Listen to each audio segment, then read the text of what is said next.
ದರ್ಶನ್ ಪುಟ್ಟನಯ್ಯ. ಅಧ್ಯಕ್ಷರೇ, 115ನೇ ಪ್ರಶ್ನೆಯನ್ನು ಮಾನ್ಯ ಅರಣ್ಯ ಜೀವಶಾಸ್ತ್ರ ಮತ್ತು ಪರಿಸರ ಸಚಿವರಲ್ಲಿ ಕೇಳಬಯಸ್ತೇನೆ. ಸನ್ಮಾನ್ಯ ಸಭಾಧ್ಯಕ್ಷರೇ, ಉತ್ತರ ಒದಗಿಸಲಾಗಿದೆ. ಉತ್ತರವನ್ನು ಒದಗಿಸಿದ್ದಾರೆ. ಈಗೇನು ಇಲ್ಲಿ ಪ್ರಶ್ನೆ ಕೇಳಿದ 12 ನದಿಗಳಲ್ಲೂ ಯಾವ ಥರ ಏನು ವೇಸ್ಟ್ ವಾಟರ್ ಡೈರೆಕ್ಟಾಗಿ ನದಿಗಳಿಗೆ ಸೇರ್ತಾ ಇದೆ.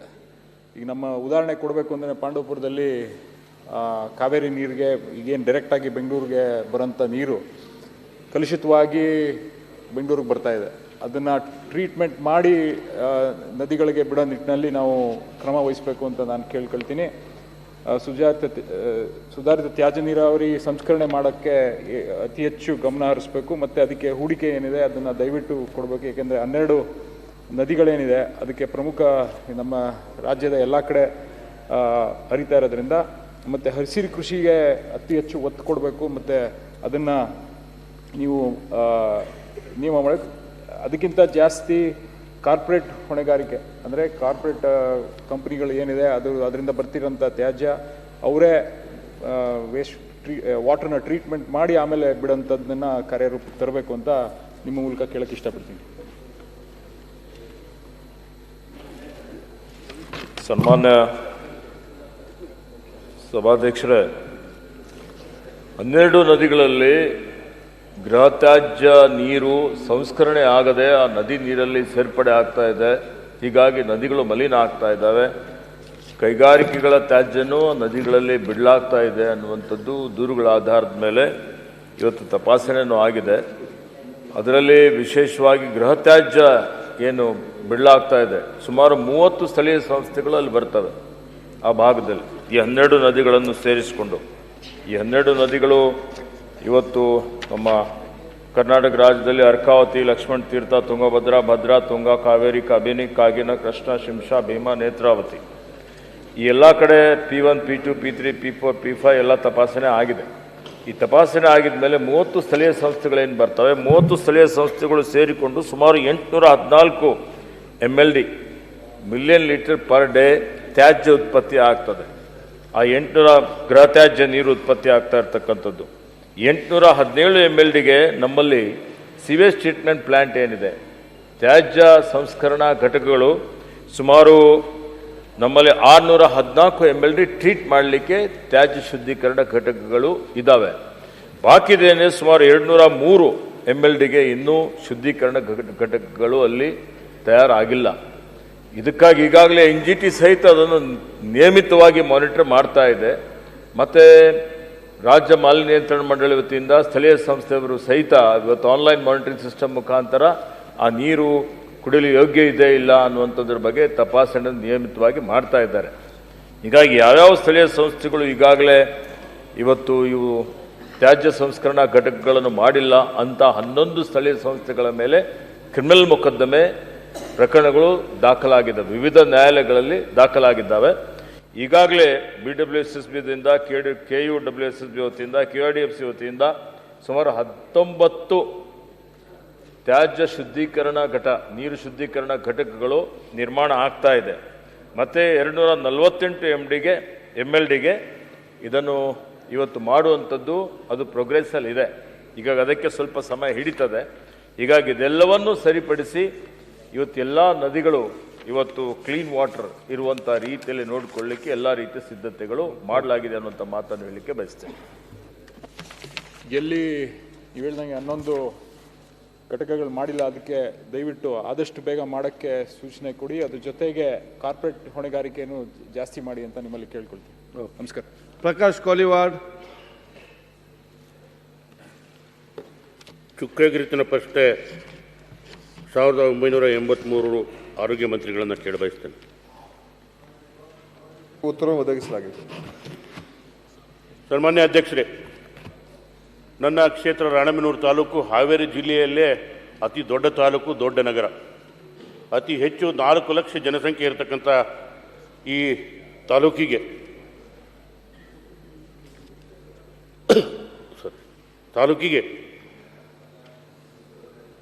ಬೆಡ್ ಆಕ್ಯುಪೇಷನ್ ರೇಟ್ ಯಾವುದೋ ಹಳೆ ಮಾಹಿತಿಯನ್ನು ಅಧಿಕಾರಿಗಳು ಒದಗಿಸಿದ ಹಾಗೆ ಕಾಣುತ್ತೆ ಅಧ್ಯಕ್ಷರೇ. ಇವಾಗ 2025 ಮಾಹಿತಿಯನ್ನು ತರಿಸ್ಕೊಂಡಿದ್ದೇನೆ. 70% 90% ಆಕ್ಯುಪೆನ್ಸಿ ಇರತಕ್ಕಂಥದ್ದನ್ನು ಮಂತ್ರಿಗಳ ಗಮನಕ್ಕೆ ನಾನು ತರಲು ಬಯಸಿ, ಅಲ್ಲಿ 30 ಖಾಸಗಿ ಆಸ್ಪತ್ರೆಗಳಿದ್ದಾವೆ, 4 ಸೂಪರ್ ಸ್ಪೆಷಾಲಿಟಿ ಹಾಸ್ಪಿಟಲ್ಗಳಿದ್ದಾವೆ, 400 ಬೆಡ್ಡಿಂದ.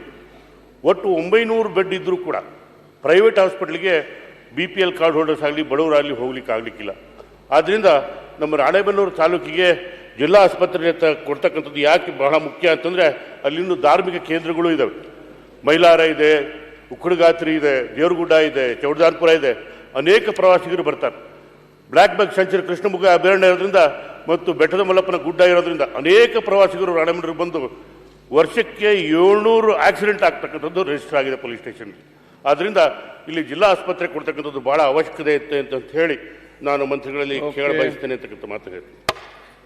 ಮಾನ್ಯ ಸಭಾಧ್ಯಕ್ಷರೇ, ಏನು ಮಾನ್ಯ ಪ್ರಕಾಶ್ ಕೋಳಿವಾಡ್ ಅವರು ಕೇಳಿದ್ದಾರೆ, ಅವ್ರು ಹೇಳ್ತಾ ಇರುವಂಥದ್ದು ನಾವು ಕೊಟ್ಟಿರುವಂಥ ಮಾಹಿತಿಯಲ್ಲಿ ಸ್ವಲ್ಪ ವ್ಯತ್ಯಾಸ ಇದೆ ಅಂತ. ಯಾಕೆಂದರೆ ನಾವು ಹೇಳಿರುವಂಥದ್ದು ಒಂದು ಜಿಲ್ಲಾ ಆಸ್ಪತ್ರೆ ಮಾಡ್ತಕ್ಕಂಥದ್ದಕ್ಕೆ ಕನಿಷ್ಠ 5 ರಿಂದ 10 ಲಕ್ಷ ಜನಸಂಖ್ಯೆ ಇರುವಂಥ ಪ್ರದೇಶ ಇರಬೇಕು ಮತ್ತು ಅದರ ಏನು ಹಾಸಿಗೆ ಬಳಕೆ ಪ್ರಮಾಣ ಇದೆ, ಬೆಡ್ ಆಕ್ಯುಪೆನ್ಸಿ, ಅದು 70%ಗಿಂತ ಹೆಚ್ಚಿರಬೇಕು ಅಂತ.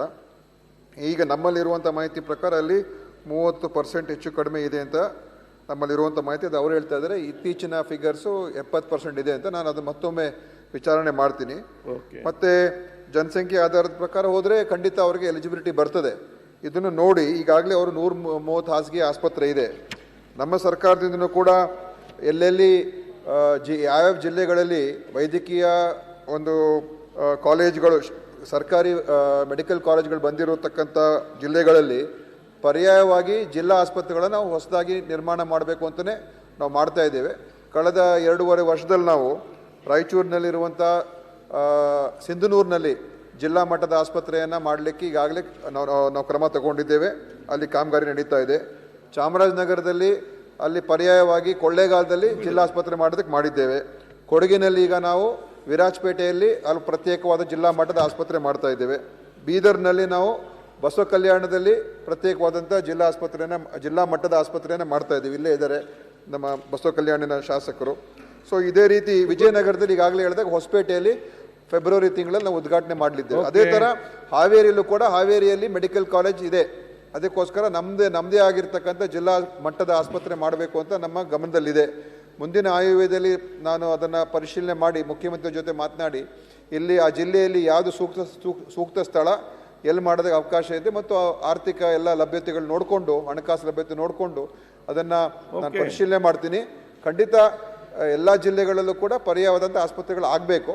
ಅದಕ್ಕೆ ನಾನು ಅವ್ರ ಜೊತೆ ಚರ್ಚೆ ಮಾಡಿ ಎಲ್ಲ ಕ್ರೈಟೀರಿಯಾಗಳು ನೋಡಿಕೊಂಡು ಬರೋ ಮುಂದಿನ ದಿವಸಗಳಲ್ಲಿ ಮಾಡ್ತಕ್ಕಂಥದ್ದಕ್ಕೆ ನನ್ನ ಪ್ರಾಮಾಣಿಕವಾದ ಪ್ರಯತ್ನ ಇರುತ್ತೆ. ಮಾನ್ಯ ಸಭಾಧ್ಯಕ್ಷರು,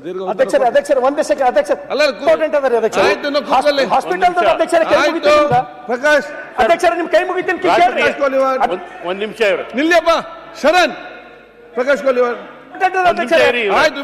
ಕೇಳಿ ಅವ್ರು ಮಾತಾಡ್ಲಿಲ್ಲ. ಅವ್ರು ಮಾತಾಡಲಿಲ್ಲ. ಕೈ ಮುಗಿತೀನಿ. 3 ರಾಜ್ಯ ಹೆದ್ದಾರಿಗಳು, 1 ರಾಷ್ಟ್ರೀಯ ಹೆದ್ದಾರಿ ಇರೋದ್ರಿಂದ ಅನೇಕ ಹೇಳಿದ್ದಾರೆ ಮಾಡಿಕೊಡ್ತಾರಂತ ಹೇಳಿ. ದಯಮಾಡಿ ನಾನು ಅಷ್ಟೇ. ರಾಜೇಶ್ ನಾಯ್ಕ್ ಒಂದೇ ಅಧ್ಯಕ್ಷರ ಸಚಿವರು ಬಸವ ಕಲ್ಯಾಣಕ ನಮ್ಮ ತಾಲೂಕಾ ಆಸ್ಪತ್ರೆ, ಜಿಲ್ಲಾ ಆಸ್ಪತ್ರೆ ಮಾಡ್ಯಾರ ಅಧ್ಯಕ್ಷರೇ. ನನಗೆ ಬಹಳ ಖುಷಿ ಇದೆ. ಸಮಸ್ಯೆ ಏನದ ಅಧ್ಯಕ್ಷರ? ಸಮಸ್ಯೆಗೆ ಮಾತಾಡ್ತಾರೆ. ರಾಜೇಶ್ ನಾಯ್ಕ್ ಕ್ವಶನ್ ಹೋಗ್ತದೆ ಈಗ. ಕೂತ್ಕೊಳ್ಳಪ್ಪ ರಾಜೇಶ್ ಮಾತಾಡಿ. ನೀವು ಉತ್ತರ ಕೊಡ್ಬೇಡಿ. ಉತ್ತರ ಕೊಡ್ಬೇಡಿ. ಸಚಿವರ ನಥಿಂಗ್ ಗೋ ಆನ್ ರೆಕಾರ್ಡ್. ಏನ್ ರೆಕಾರ್ಡ್ ಹೋಗಿದ್ರೆ ಆಫ್ ಮಾಡಿ. ನೀವು ಮಾತಾಡಿ. ರಾಜೇಶ್ ನಾಯ್ಕ್ ಮಾತಾಡಿ. ರಾಜೇಶ್ ನಾಯ್ಕ್ ಮಾತಾಡಿ.